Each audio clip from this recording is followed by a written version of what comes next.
Subscribe to Chug Chow wherever you get your podcasts or visit chugandchow.com. Welcome to Chug Chow. For those of you that have been with us for a while, welcome back to Chug Chow. We're celebrating our 6-month anniversary. Very grateful to all of you that have supported the podcast since the beginning, and I welcome those of you that may be here for the first time. My name is Todd Newton, author of the book Chug Chow, the Tattooed Traveler's 50 Favorite Dive Bars and Food Joints Across America. That book is pretty much what started it all for us, you know?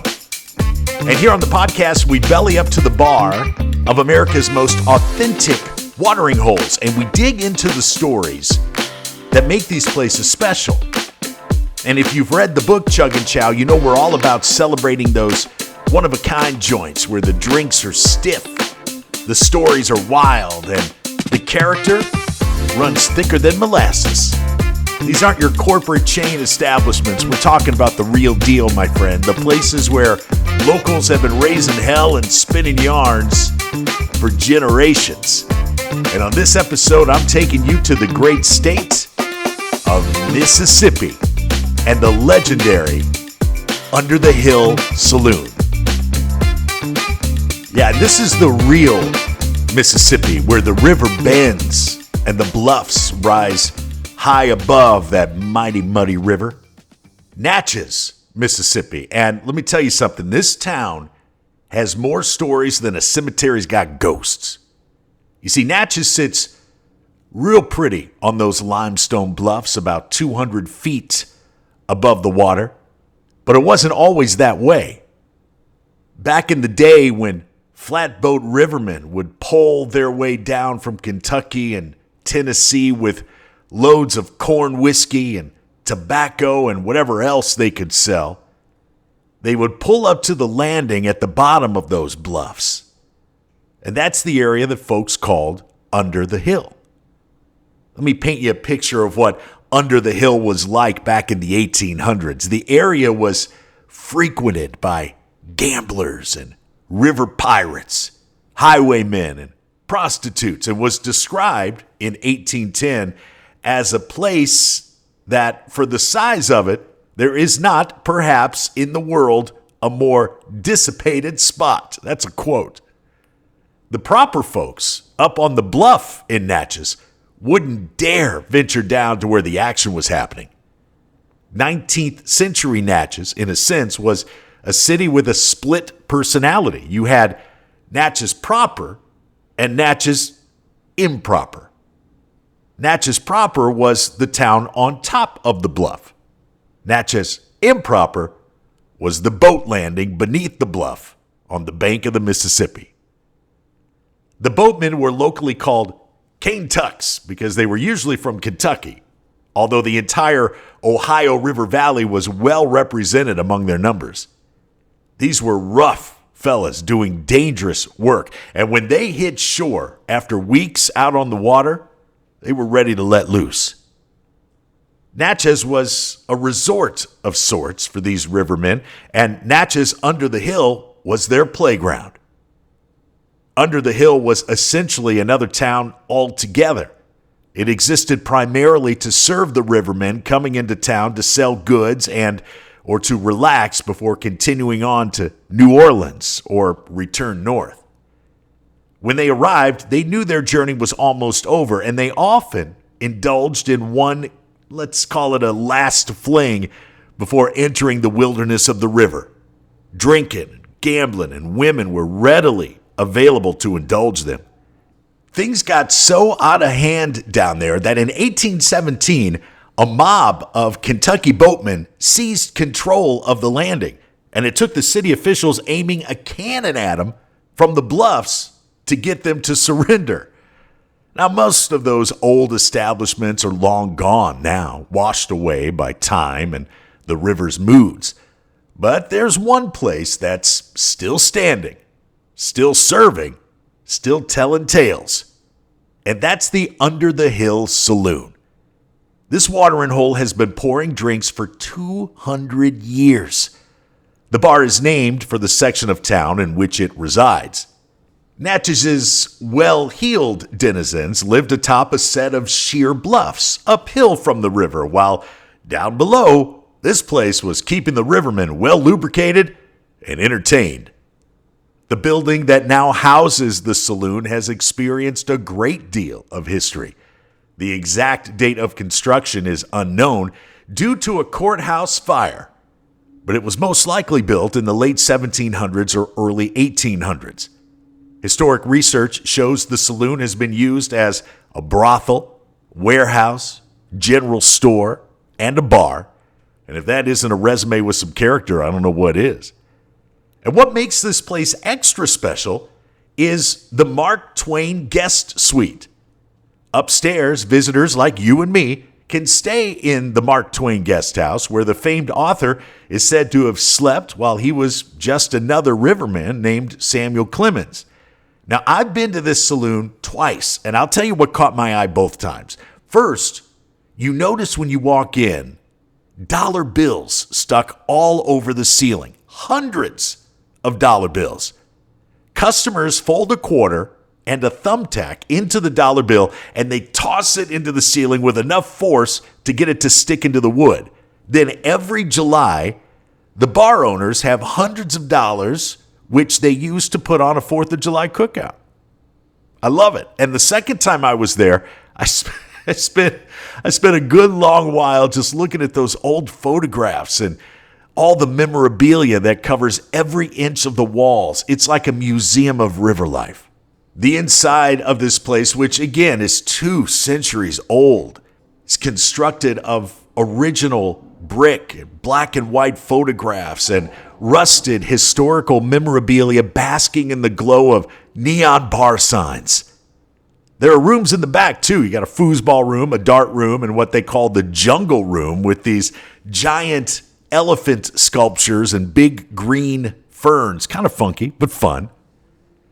And running the operation today, you have the brother-sister team of Andre Farish Jr. and his sister, Melissa Morrison.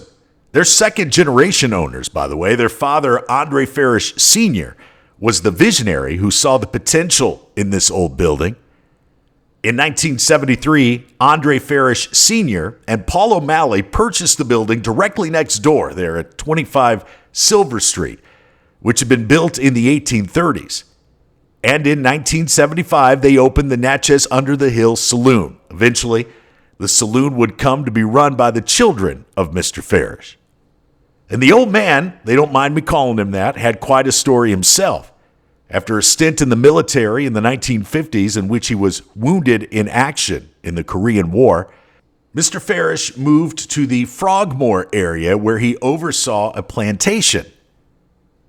And in the words of former Natchez Mayor Tony Byrne, quote, Andre was really a kind of a pioneer as far as getting Under the Hill developed was concerned. Natchez had for so long turned its back to the river and let Under the Hill deteriorate. Andre turned us back around and brought it back, end quote. Again, that's from former Mayor Tony Byrne. What makes places like Under the Hill Saloon so rare these days is that genuine sense of history that you cannot fake, you cannot manufacture it. This isn't some theme restaurant trying to look old. This place has been weathering storms and floods and hellraisers for 200 years. This old bar is pretty much all that remains from this Mississippi River town's rough and tumble past. You can feel the history in the worn wooden floors. You can see it in the patina on the bar. You can taste it in the stories floating around like smoke from the old days. Joining us now is Andre Farish Jr., and I wanted to speak with Andre because I could tell on my last visit that this business is more than just slinging drinks to him and his sister. It's about keeping something alive that's authentic in a world that is frustratingly and increasingly plastic. When I was at the Under the Hill Saloon last, I was speaking with Melissa, and she was leaning up against that ancient bar, and she said, Todd, folks come here from all over the world and they can feel it, that this place is real. We have regulars here whose granddaddies drank here. We have tourists who stumble in from the riverboats, and everybody leaves understanding they've been somewhere special. She's right. You really picked a good episode to download. I'm glad you're here for this one. So why don't you just settle in? We're going to bring Andre up here and take a deep dive into the story of the Under the Hill Saloon, where the Mississippi still runs wild and where every night feels like it could be your last before you head back up that long river home.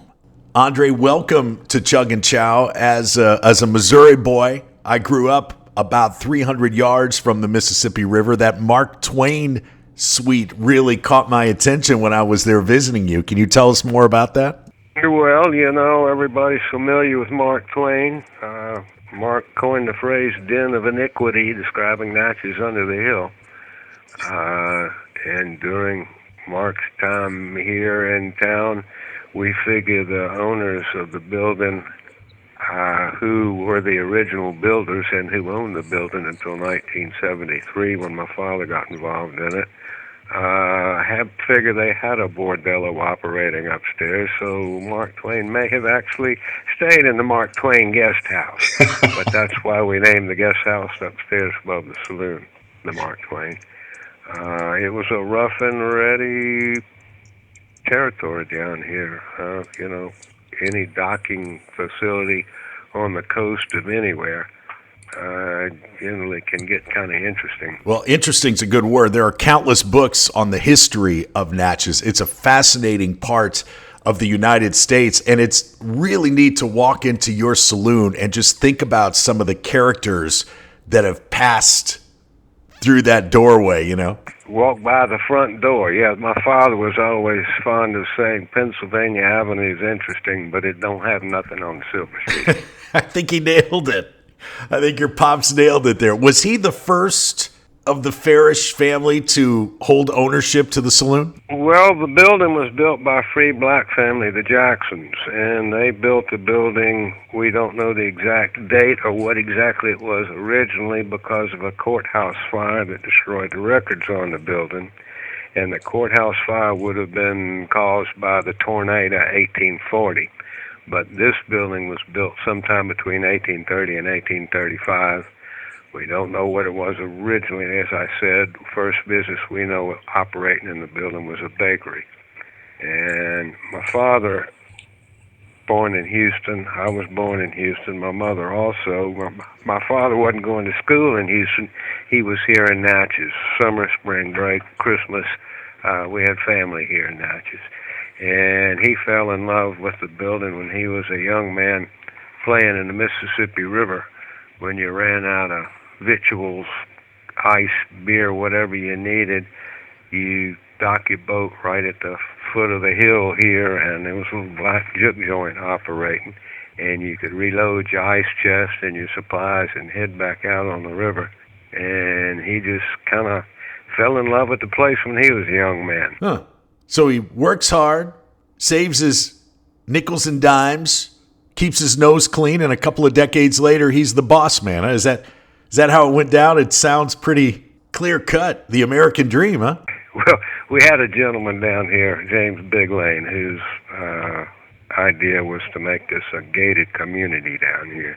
And he did, in fact, own every piece of property down here except for this building. And my father took a year off, 1972, and he traveled the country from New Orleans to Miami to Chicago to the West Coast and tracked down the family.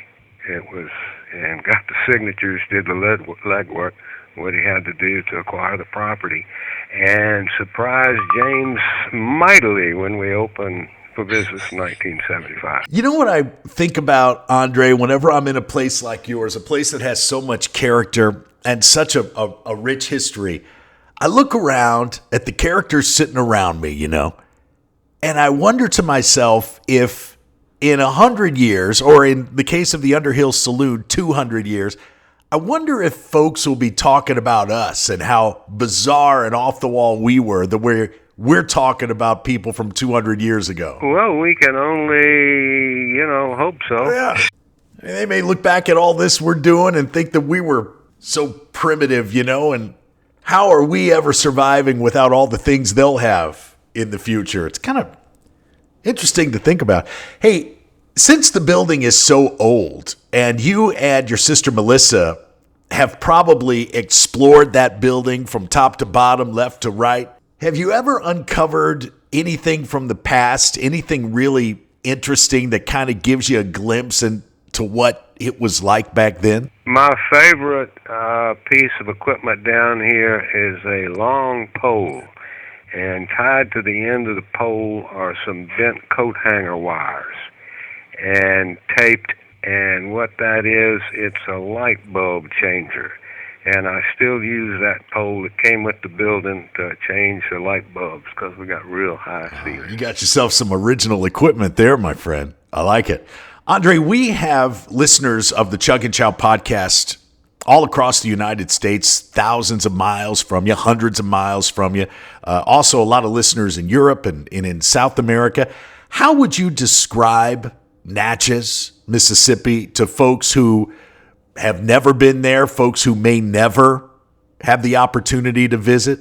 Because it really is an interesting part of the country. Well, it's got so much historical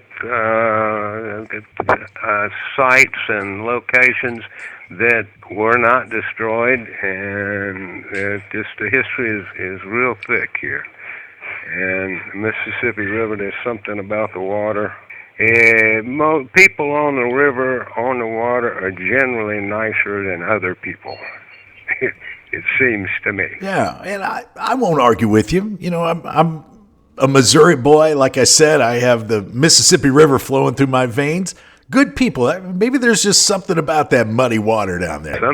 Something about it. Yeah, and like I said, all the homes and things that were not destroyed during the Civil War. It's a treasure trove of history. It really is. Well, it has been a pleasure learning even more from you, Andre Farish, the Under the Hill Saloon there in Natchez, Mississippi. I thank you for taking the time to speak with us, sir. You're so welcome. Be sure to check out the Under the Hill Saloon's Facebook page for more information. That will wrap up another journey to one of America's most authentic watering holes. If Andre's stories from the Under the Hill Saloon got your wanderlust stirring, you need to get yourself down to Natchez, Mississippi. Grab a cold one on that front porch. Watch the sun melt into the horizon across that mighty river and just soak up 200 years of pure American history. And if you love hearing about spots like this, 2 things you can do. Numero uno, subscribe to the podcast right now. Write us a little review, tell your friends about us. And number 2, order your copy of my book, Chug Chow, the Tattooed Traveler's 50 Favorite Dive Bars and Food Joints Across America. It's available on Amazon. It's available at chugandchow.com. And for every copy of the book sold, we're able to provide 10 meals to a family experiencing food insecurity. So we appreciate that. The book is packed with places that make America special. Dive bars, honky-tonks, neighborhood joints where real stories happen and real people gather. We don't want these places to become just memories. I'm Todd Newton, and until you and I meet again a little further on down the road, you travel safely. Thanks for listening. Chug Chow is produced by the host with the most LLC. All rights reserved.